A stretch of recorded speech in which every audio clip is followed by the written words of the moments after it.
welcome back to Sin's Workshop. So today we're going to be talking about MKL England's Spellhacker. So, quick synopsis. Spellhacker, it's a genre-bending YA fantasy heist story. So, it's great for fans of Mary Lou and Amy Kaufman. And it takes place in Kirkata, which is the land that has magic. So, what I really liked about this novel was the world building. I know, my previous podcast, we talked about Infinity Sun, which really had a lack of world building, but this novel was quite fantastic when it came to the world building. There were times where it was reminiscent of Final Fantasy VII, and I'm a huge Final Fantasy fan. I'm one of those people. I love video games, and that's what this one made me think of. That's what this novel made me think of. It had a lot of similar aspects, and that's probably the best part about this novel. It's not a cop-out. It's not a copy. There are enough elements in the story to make the storytelling unique, and I thought that was amazing that England was able to do that, have this world where magic is everywhere, where people who don't have magic or aren't born with it inherently can still use it in a way, to be a police officer or a thief. They can weave spells as long as they have the right machinery attached to them, because spells is all about tapping into, the magic around you and then using finger movements. A little bit like the magicians, if you think about it that way. The magicians, it's a lot like magicians in that aspect of finger weaving the magic so that it works. And that's what I really love about this story. It's a little jarring at first because you're just kind of plopped into Diz. She's running away from the cops. And you're like, what the heck is going on? You're just dropped in the middle of it. It's a little jarring because you're not quite sure what's going on. You're not quite sure of this world yet. But as she's running, as she's, encountering people who are using magic known as Maz in this book, you're getting the trickles of information. They're not just like in-your-face information of the world building. You're getting little trickles of, oh, this is how the magic works in this world. And I think that's great. And this is something I wish Adam Silvera had done in Infinity Sun. I think it's ironic that these two reviews ended up being posted in the same week because they're so similar. Modern world with magic, but they're so incredibly different. Not just in style, not just in the way the story's being told, but in the style of it, the plot. Urban fantasy is great that way. It allows you to blend in modern technology and use your imagination to be like, okay, well, this is the real world, but what if there was some magic? It really allows the reader and the author to go to another place for storytelling, and that's really clever, and England does an amazing job with her storytelling in this novel. It's so similar, once again, to Final Fantasy VII, with the evil corporation and the magic being the essence of the world. And sorry, my son is just staring at me like I'm crazy. He'll probably be in the YouTube video later if you want to check it out. But I think that was really what I took away from this novel, the incredible world building. It still sits with me. It's still lingering in my head. And I can still feel and visualize this world. And I love that.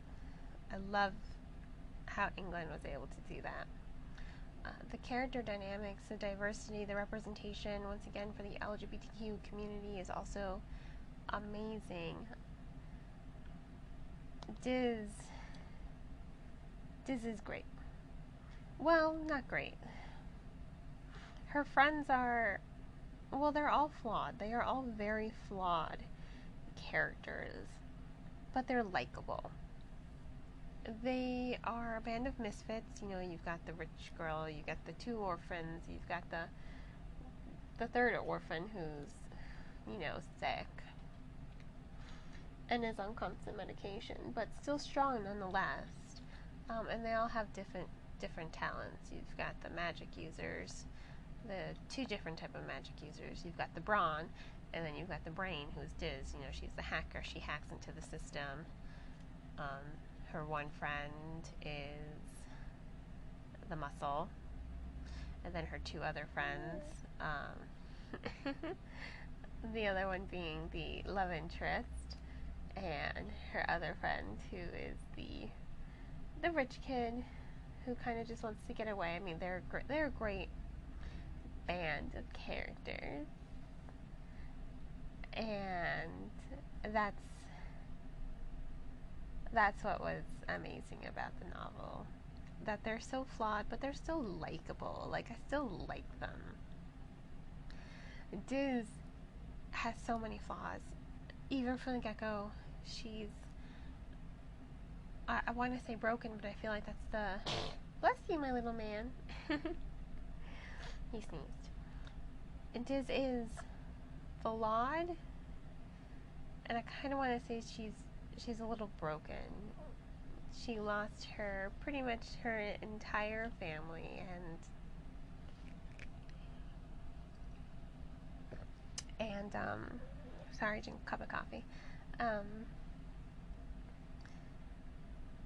So it's left this hole in her heart, and she's afraid of letting anyone in, but she wants to hold on to this new family she's made, but she's so afraid of letting them in that her actions sort of break them apart. You've got the three who are all going off away anyway.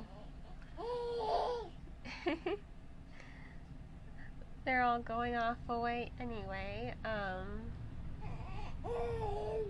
No, my kid wants to talk about this novel too. I do read everything I read to him, so I did read this novel to him. You wanna talk about how you liked it or not? He's 6 months old. But anyway.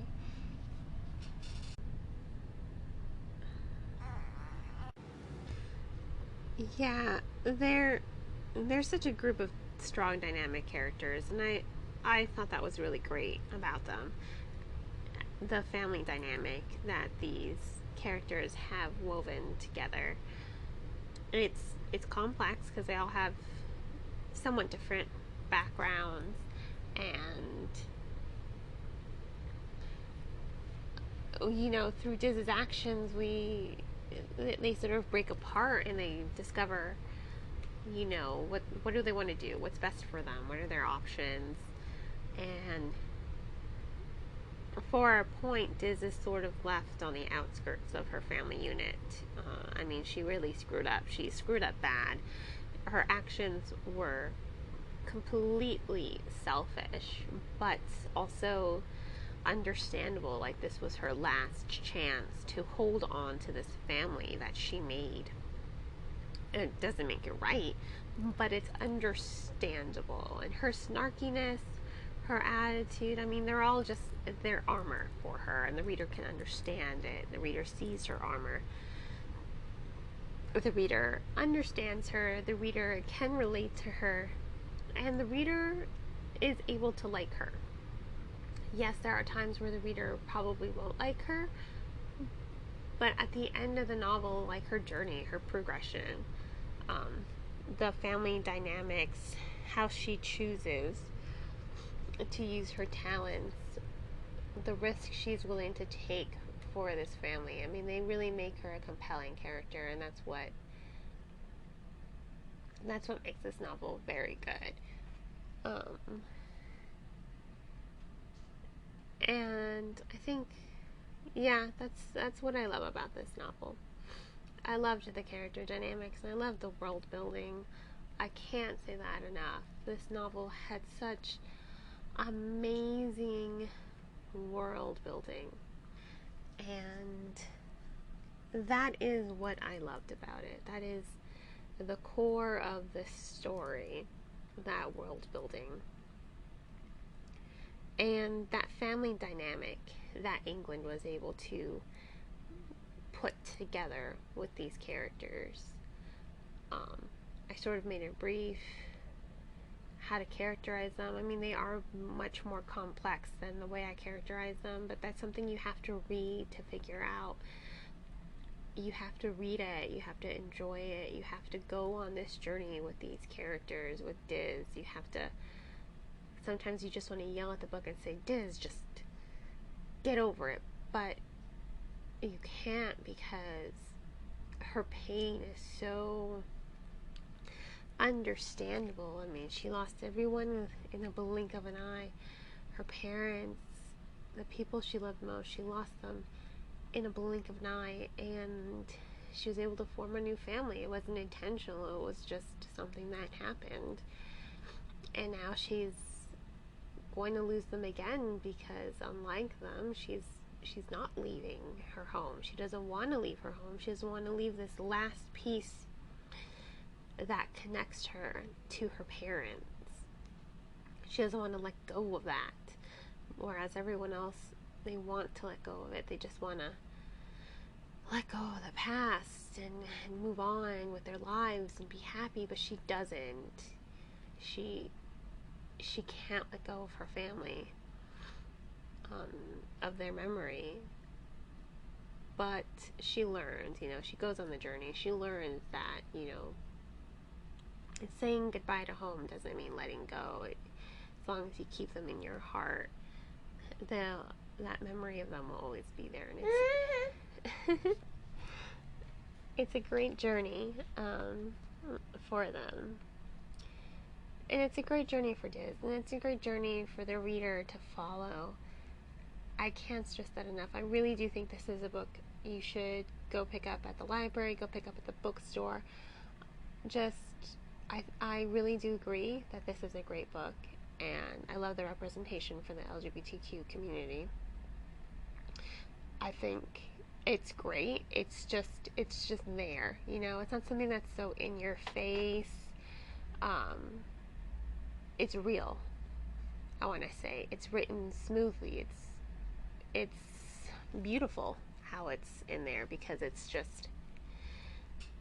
just is, just like reality. They exist.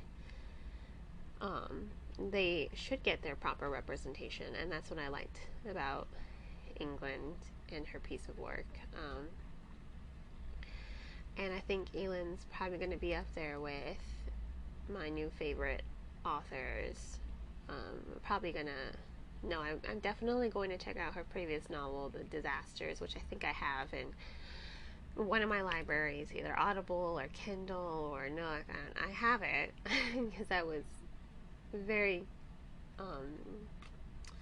captivated by the synopsis.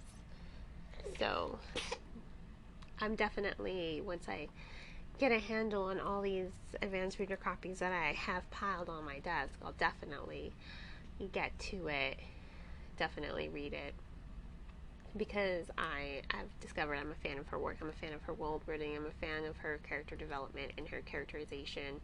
She has such a wonderful voice, tone. The pacing is great. I mean, it's just bam, bam, bam. It just moves so smoothly, so steadily, so quickly. And this is such a breeze to read. It just moves so quickly. And if you're a fan of Final Fantasy, you're going to love this book. I can't say that enough. If you are a Final Fantasy fan, this is a book for you. If you love urban fantasy, this is the book for you. If you love a book with a good team and a heist that goes wrong, it's a book for you. I mean, England ticked off a lot of boxes for me, and I gotta say, that's it. So thank you again for joining me here on Sin's Workshop. My son says hello, and just stay tuned for my next post. Have a great day.